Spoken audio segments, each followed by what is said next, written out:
I might have found the best shoe for through hiking, and over hiking 1,000 miles in the Topo Traverse, I think this is my new favorite hiking shoe. Before I tried the Topo Traverse, I went through many different kinds of hiking shoes, and it felt almost impossible to find the perfect shoe. I struggled a lot with durability issues, meaning the shoes didn't really make it past the 500-mile mark, which on a long hike like the PCT actually is very important. And also fitting issues, like for example, the shoes were either too narrow or too wide, and they never really fit properly. I started the Pacific Crest Trail in the La Sportiva Bushido, which I have talked extensively about on this channel, and I love those shoes, especially for the Alps.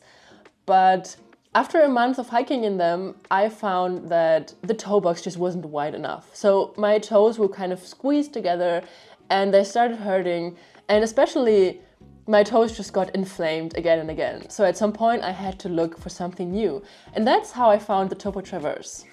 Now there's something special about this shoe which I really love, and that is that they were designed with thru hikers in mind. And I think that's so cool because you can really feel it. First of all, the Topo Traverse have a wider anatomical shaped toe box, which I think is so important for long hikes, because after all, if you're hiking the whole day from sunrise to sunset, you want your toes to properly spread out. Otherwise, it can lead to problems like plantar fasciitis or other things that can actually end your hike. But then they're still very secure in the midfoot and the heel, and they actually have this very firm heel cup, which I really like because it kind of prevents my heel from sliding out, but also the midfoot keeps my foot locked in place.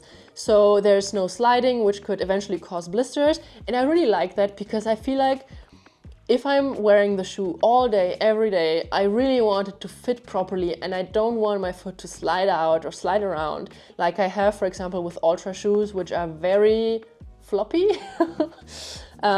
So this is really good to support your feet for extended days on the trail. I find them extremely comfortable, and that's because I'm not a high cushion girly. The Traverse has a 30mm stack height in the back and then 25mm in the front, meaning an overall drop of 5mm. The stack height is probably more of a medium cushioning. It's not super cushioned, but also not minimal cushioned. And what I think is very important when we look at cushioning is also the kind of cushioning. So it's not a super, super soft, cloudy feel like a Hoka Speedgoat cushioning, like those bad boys. I actually don't love these. Sorry, Hoka. I have tried those a lot. I use them for running, but I really don't like them for hiking. And the reason is that this cushion is so soft that I feel like I just lose all my feeling for the ground because I feel like I'm walking on clouds. With those, I still feel like I retain a certain amount of feeling for the ground, which I think is very important because a maximum cushion actually can lead to overstriding, which then can lead to injuries like shin splints, for example. Been there, done that. So this actually worked just fine for me. It's like the perfect balance with enough cushion, but not too soft.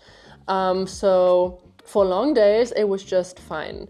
Before I tried the Traverse, I had a different pair of Topos, which was the Terra Venture, and they had less cushioning, and I felt that if I hiked something like 30 miles a day, my feet were screaming in pain because the cushion didn't really feel like it was enough. And those are really designed to keep you hiking for long days, and I think that's amazing. Now let's talk about the drop.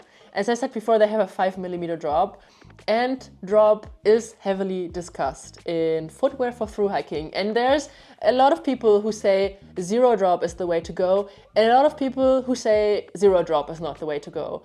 And whatever works for you, you probably have to figure out yourself. But for me personally, I didn't love the zero drop for thru hiking.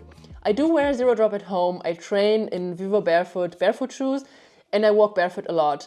And I really like that for training, but if I'm out on the trail, walking from sunrise to sunset, I think my feet are just not strong enough to support that every single day, plus a backpack on my back, possibly with a bear canister and 5 liters of water, and that just really makes a difference.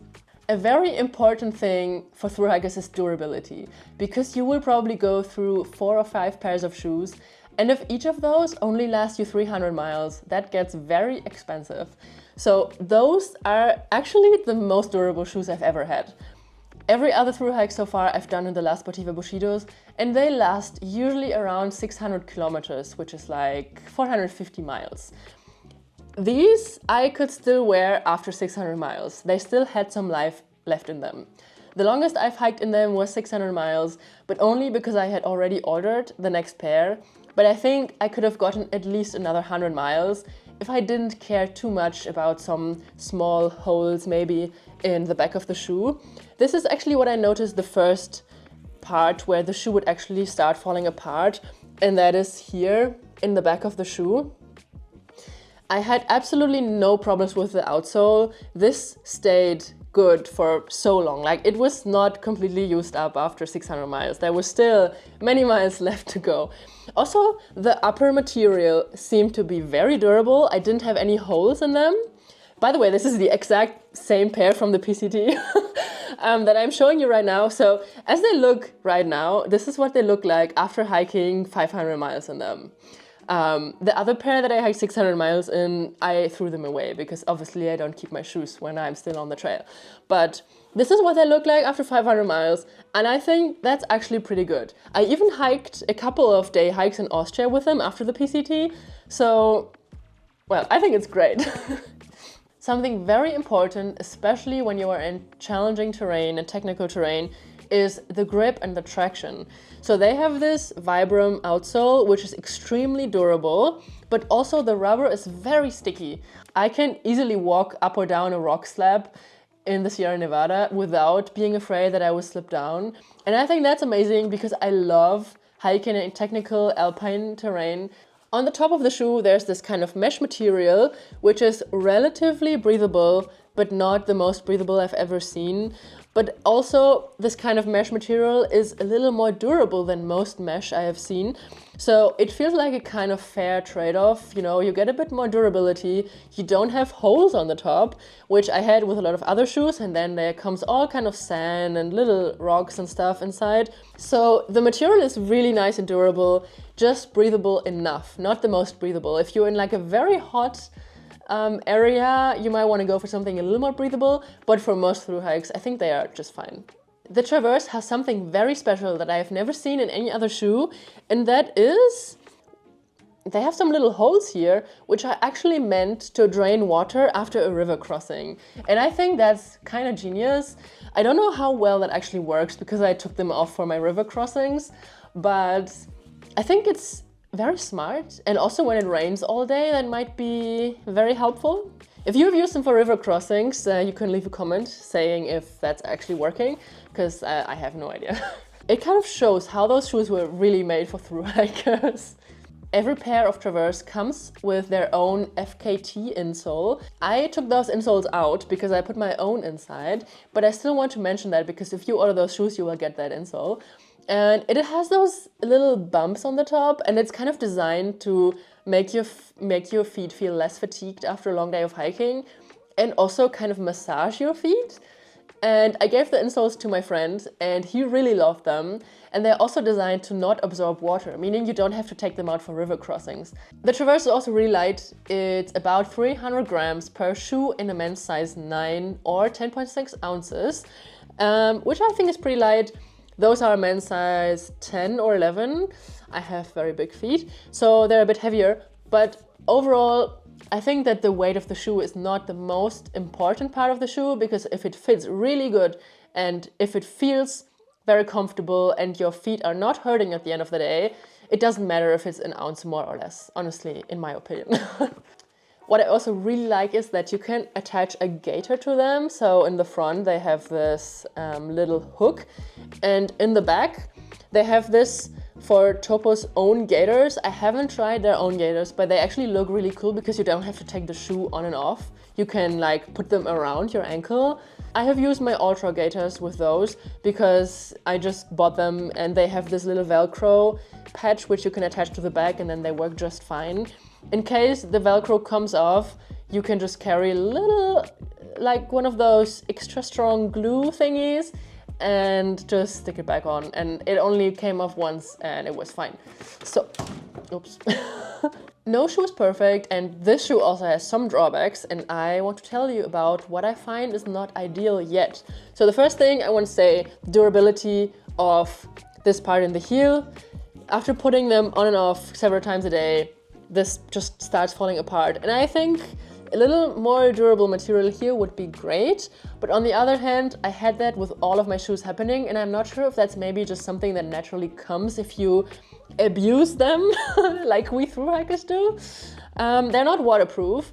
I'm not gonna say that's a downside because I'm not wanting to have waterproof shoes for a thru-hike. But if you're looking for that, it's not waterproof. And last but not least, this shoe might not work for everyone. If you want something with a very narrow fit or like a maximum cushioning, a very soft, cloudy feel shoe, then you probably won't like this. I'm gonna be honest with you. But I think that for most thru-hikers, people that want to spend long days on the trail, try to actually avoid foot injuries, then you should definitely give them a try. Now, after hiking over 1,000 miles in the most rugged terrain of the Pacific Crest Trail, I can confidently say they are my new favorite hiking shoes, and I will definitely be taking them on my next hike, which is the Alta Via in the Dolomites. Hiking announcement, by the way. So if you're looking for a shoe that combines just the perfect amount of comfort, durability, stability, and has this natural low drop with the wide toe box, which promotes a natural gait, I think you should definitely give them a try and let me know what you think. Thank you for staying all the way to the end. Now I have some very exciting news. Topo and I are hosting a giveaway, so you can win a pair of Traverse and a hand-printed t-shirt designed by me. It's a PCT t-shirt. So yeah, this is a limited edition. The giveaway will be live this week on Instagram. So make sure to follow me. All the information, everything, how to enter will be posted on Instagram. So stay tuned, follow me at Helena Hikes to not miss out. And yeah, see you there. Good luck. I'm super excited for this. And yeah, see you in the next video.